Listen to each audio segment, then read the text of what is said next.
നമസ്കാരം. Aroor vision news ചാനലിലേക്ക് സ്വാഗതം.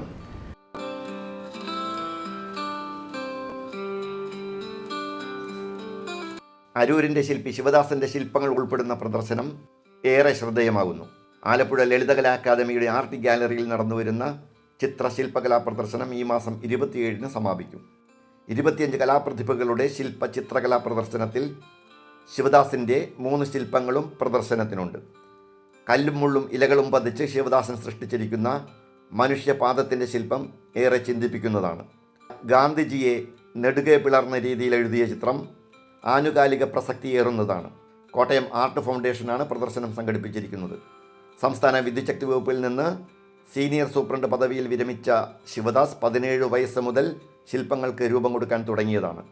ഫോർട്ട് കൊച്ചി ഡേവിഡ് ഗ്യാലറിയിലെയും ഇപ്പോൾ ആലപ്പുഴയിൽ നടന്നു വരുന്നതും ഉൾപ്പെടെ 4 പ്രദർശനങ്ങളിൽ ഈ കലാകാരൻ പങ്കാളിയായിട്ടുണ്ട്. മനുഷ്യജീവിതത്തിൻ്റെ സങ്കീർണതകൾ ആവിഷ്കരിച്ച് കലാകാരൻ്റെ സാമൂഹ്യ പ്രതിബദ്ധത തെളിയിക്കുകയാണ് അരൂരിലെ ഈ ശില്പി. അരൂർ 22-ാം വാർഡിൽ പടിഞ്ഞാറെ കൈതവളപ്പിൽ ഭാര്യ രേഖ, മക്കൾ വസുന്ധര, ഗൗതം എന്നിവരോടൊപ്പം വിശ്രമജീവിതം കലാസബരിക്കായി മാറ്റിവെച്ചിരിക്കുകയാണ് ശിവദാസൻ.